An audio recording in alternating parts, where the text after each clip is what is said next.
Hello, welcome to Lemon Studios, where we talk movies, television, and wrestling. I'm, of course, Lemon himself, Zeke Lemon, and this is my review for The Smashing Machine. But before we get into that, let's get the house clean out of the way. Share and leave a like, comment below, let me know your thoughts on The Smashing Machine. Of course, hit that subscribe button as it helps me grow into my YouTube career. I would greatly appreciate it. Now, all that out of the way, let's get into it, shall we? So, I was really looking forward to this movie, simply because of Dwayne Johnson.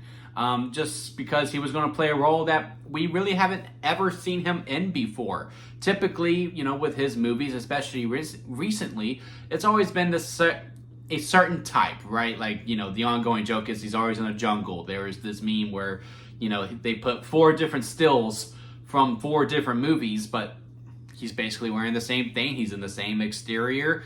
And a lot of people within that, since he keeps going the same exact route with what his types of movies are, and honestly, kind of the certain same type of character, who's always like kind of the ideal guy, the guy that you just want to be, and the guy that every girl wants to be with in a lot of ways. Smart, good looking, always smoldering, always has a good quick quip, ready at the expense of the other characters, all that things, like, just good old guy, right? And here with Mark Kerr, and based on a true story on a UFC fighter, one of the pioneers of combat sports, which, unfortunately I'm not fully familiar with. Like, I'm a very casual fan when it comes to UFC. I watch the shows and all that, don't get me wrong, but, I'm not super in depth with it as I am with, with wrestling and all of that. So I was really curious to see how this is going to go as a casual fan of mixed martial arts, as a fan of director Benny Safdie, as a fan of Dwayne Johnson, as a fan of Emily Blunt. Really seems like my type of movie. So my expectations were pretty high. And first things first, I am very proud of The Rock. I know that probably doesn't really mean anything. That's probably a really silly thing to say since I don't know the man personally whatsoever. But, the fact that he did this, and there was probably a lot of uncomfortability. Man, I cannot talk right now. Doing this role, because he is not the guy that you are used to seeing. He is very flawed in this film. He's very angry. In the beginning, you kind of not really fully a fan of him, especially with how the way that he does treat his girlfriend, played by Emily Blunt, in this relationship that's really the heart of this film. And exploring all of that and seeing how he gets angry, and how you understand his psyche with his personal problems with the drug use that you see in the trailers, when he's like, do you have anything stronger? Oh no, you only have Advil. Okay, well, you want one? They're passing them out like candy. Like the way that he has this attitude and his drive about wanting to just win the fight, and again this relationship that he has that's truly just based on codependency. It was really interesting to see, and again, he really does perform to a whole other level that it is truly his best performance that he has ever done. And he, there is the debate, where is he the worst of the wrestling turret actors? And, for a time, I would say, yeah, he was probably third out of the 3.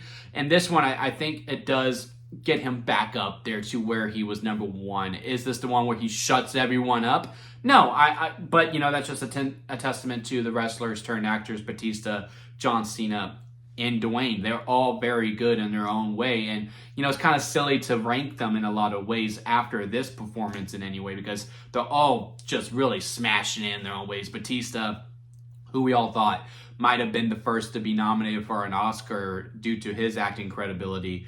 John Cena is doing an amazing job right now, especially with Peacemaker after episode 7, where you really see the dramaticism that he can bring to the table if he has the right things. And the same here is with Dwayne Johnson. I mean, there is a lot of ways that he's able to communicate with you with just his facials and just his eye expression. He is unrecognizable in this film, and it's not just because of the makeup that looks absolutely amazing in the film.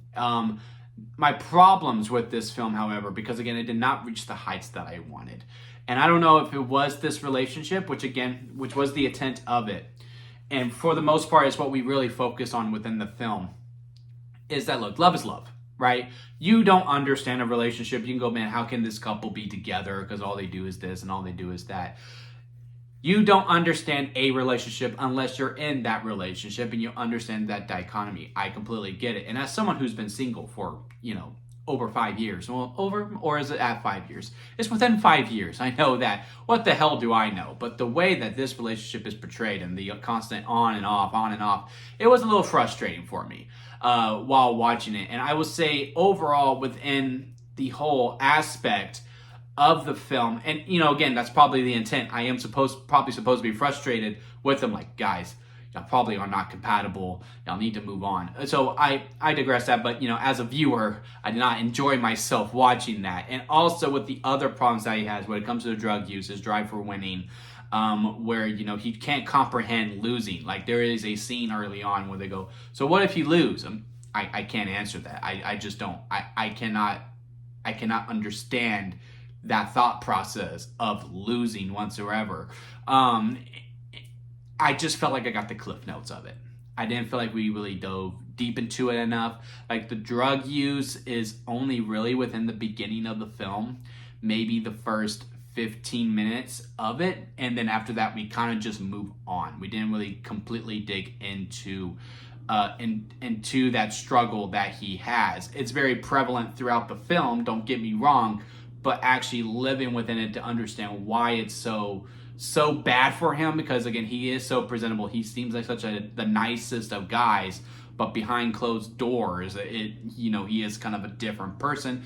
I would like to explore that a little bit more. And again, the cost of losing, which is again very prevalent throughout the film. I just wanted a little bit more of it, where it really felt like this movie.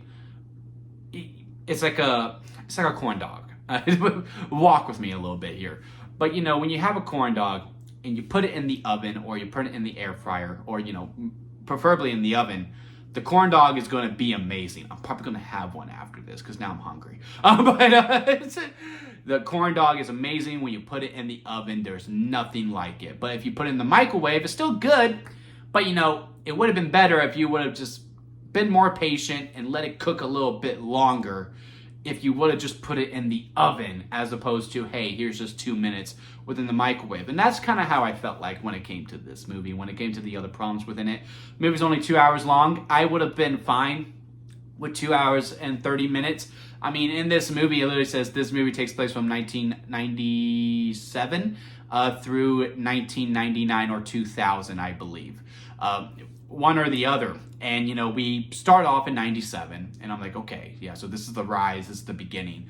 And then literally like 5 minutes later, we're already in 1999. I'm like, wait, what happened in 1998? And I wanted to see that progression. I wanted to see that climb. I wanted to see, I kind of wanted to see a traditional biopic in a lot of ways when it came to this. Now, look, like I said, the performances are amazing in this film. Emily Blunt and Dwayne Johnson have superb chemistry in this relationship that, again, overall, I don't condone, but again, love is love. They do what they gotta do, but they have superb chemistry when they do talk, the way they bounce off of each other, whether it was good, whether it was bad.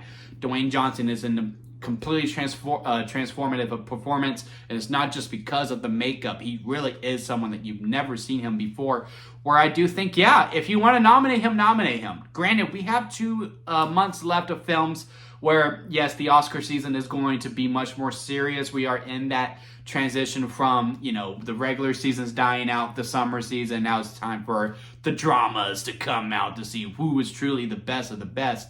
But if it was to end right now, the only other performance I could think of that could really compete with Dwayne Johnson right now is Leo in One Battle After Another and Michael B. Jordan in Sinners. And I said that in my immediate reaction too, and that was just off the top of my head. And then when I was like really looking and thinking through about all the past films I've seen, there really is no one else that I would put above Dwayne Johnson. And I don't even know if I put those 2 above Dwayne Johnson, but those are the top 3 performers when it comes to the leading actor.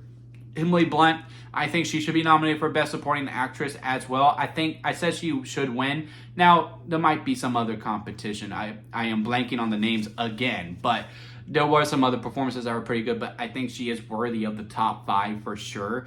It's just, again, when it comes to the story and the overall execution, everything's very prevalent there.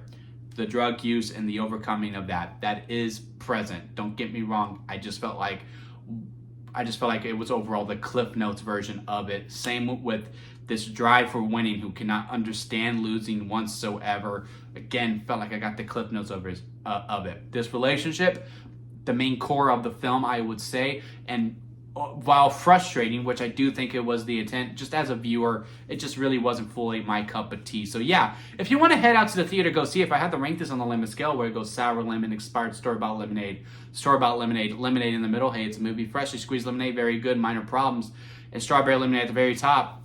Regardless, I had some frustrations with the film. I do think this is a freshly squeezed lemonade. It's a very good, well-made film. Nominated for Best Picture? I don't know. I personally wouldn't, but again, that's just due to preferences, in all honesty. But performances, hell yeah.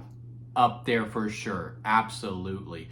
But let me know what y'all think about down in the comment section. Leave a like if you made it this far within a review. I do greatly appreciate it. Hit that subscribe button as I am trying to grow into my YouTube career. And don't forget to squeeze the days, guys, because life is too short not to give you also squeeze every opportunity that you can. Until next time, I'll see you here at Lemon Studios.